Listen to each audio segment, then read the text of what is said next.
ఈ ఎపిసోడ్ అధికార పార్టీలో చినికి గాలివానలా మారబోతోందా లేదంటే టీ కప్పులో తుఫాన్ గా మారుతుందా? ఎందుకీ పొన్నం కామెంట్స్ ఏంటి, అడ్లూరి లక్ష్మణ్ ఆవేదన ఏంటి, దానికి సంబంధించిన బ్రేకింగ్స్ ఏవి?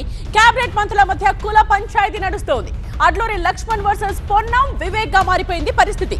మంత్రి పొన్నం ప్రభాకర్ పై అడ్లూరి లక్ష్మణ్ ఆగ్రహం వ్యక్తం చేస్తున్నారు. కావాలనే తన్ను కించపరిచేలా వ్యాఖ్యానించారని అసహనం వ్యక్తం చేస్తున్నారు. ఇది మాదిగ జాతికి జరిగిన అవమానంగా ఆవేదన చెందుతున్నారు. పొన్నం వ్యాఖ్యలపై అధిష్టానానికి ఫిర్యాదు చేస్తారని ప్రకటించారు. పొన్నం వ్యాఖ్యలపై మంత్రి వివేక్ స్పందించలేదని కూడా ఆగ్రహం వ్యక్తం చేశారు. ఆయన పొన్నం క్షమాపణ చెప్పకపోతే జరిగే పరిణామాలకు ఆయనే బాధ్యత వహించాలి అంటున్నారు అడ్లూరి లక్ష్మణ్. తాను పక్కనుంటే మంత్రి వివేక్ ఓర్చుకోవడం లేదు అన్నారు. తాను కుర్చీలో కూర్చుంటే వివేక్ లేచి వెళ్లిపోతున్నాడని ఆగ్రహం వ్యక్తం చేశారు. సహచర మంత్రిని అంత మాటన్నా వివేక్ చూస్తూ ఊరుకున్నారని మండిపడుతున్నారు అడ్లూరి లక్ష్మణ్.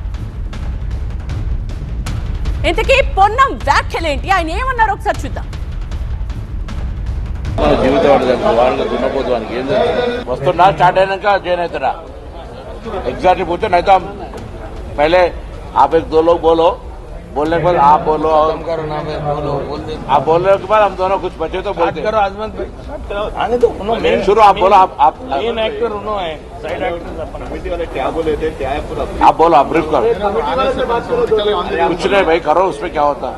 अरे करो भाई, हमारे को वेट नहीं कराना है, प्लीज प्लीज उनके साथ कर लो, हम जाते करो प्लीज, बोलो ना उसमें नहीं बोले జీవితం వాళ్ళని దున్నపోతానికి ఏం వస్తున్నా స్టార్ట్ అయినాక జాయిన్ అవుతారా एग्जैक्टली पूछो नहीं तो हम पहले आप एक दो लोग बोलो, बोलने के बाद आप बोलो और आप बोलने के बाद हम दोनों कुछ बचे तो बोलते करो। आजमत आने दो मेन शुरू, आप बोलो, आप मेन एक्टर उन्होंने है, साइड एक्टर कमेटी वाले क्या बोले थे, क्या है पूरा आप बोलो, आप ब्रीफ करो।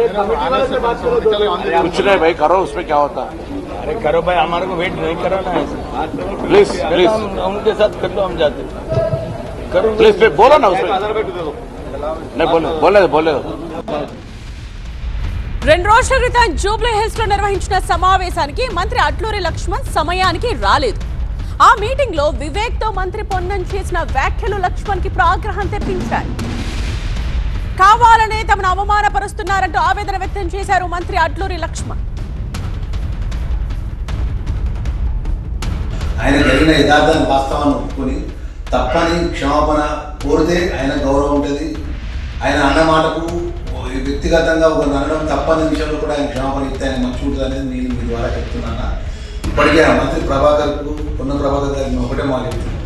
అటు డాక్టర్ వివేక్ మా వర్గము మంత్రి అనుకున్నప్పటికీ ఆయన లేచిపోతే ఆయన వస్తాడా రాడని ఆయన కొద్దిగా నేను ఉండని వెళ్ళిపోతా అంటాడు. మేము ఆయనకు మేము వాళ్ళ వర్గాన్ని మేము ఆ వర్గంకి వచ్చిన వాళ్ళంగా కష్ట సుఖాల్లో మేము ఆయన కొడుకు ఎంపీలో పడితే మేము మీదేసుకొని మేము గెలిపించాను ఆయన కొడుకు. మేము వాళ్ళ తండ్రి అప్పటి నుంచి మా తండ్రి వాళ్ళతో స్నేహితం, వాళ్ళ కుటుంబానికి మేము పెద్దపల్లి పార్లమెంట్లో మేము కార్యకర్తగా వాళ్ళ కుటుంబానికి మేము ఓటేసి మేము గెలిపించేదాన్ని మా పాత్ర ఉన్నది. తోటి అంటే ఇలాగ మన ఏమయ్యా మంత్రి ఎట్లా మాట్లాడుతున్నావు, మామూలు పట్టుకుని దున్నపోదని ఎట్లా అంటున్నావు అని ఒక మాట అనుకుంటాను. అది క్లియర్గా అది మైనార్టీకి సంబంధించిన కార్యక్రమం నేను పెట్టినది అంటే ఏం లేదన్నా. నేను వాళ్ళ సమకాలికంగా డాక్టర్ వివేక్ పక్కన కూర్చోవడం మీకు ఇష్టం ఉండలేదన్న. ఆయన మొదటి నుంచి మా వర్గాన్ని వ్యతిరేకిస్తాను కదన్నా, మా వర్గీకరణ కేటగిరీషన్ అయినప్పటికీ మనం వ్యతిరేకిస్తాను. వీడు ఒక మాదిగో ఆ వర్గం మీద నా పక్కన సమకాలికంగా కూర్చుంటాడు. వీళ్ళు లెక్కెంత నేను లేచిపోతా అంటున్నాను. ఎవరు ఫోన్ చేసినా అంటున్నాడు, నేను అనలేదు అంటున్నాను. ఆయన అనలేదు, ఆయన నేను అంటే మా ప్రభుత్వ పరంగా నిబంధనలకు అనుగుణంగా పనిచేస్తున్నా తప్ప నేను ఉత్కలాట కానీ ఆవేశపడే విధంగా ఎక్కడ కూడా తప్పు చేస్తాను. నన్ను లక్ష్మణ్ కుమార్ అంటే ఏమన్నా నన్ను తిట్టని, కానీ నా జాతిని తిట్టడం కరెక్ట్ కాదు. కానీ నేను మాదిగా ఉంది కాబట్టి నాకు మంత్రి ఇచ్చిందన్న.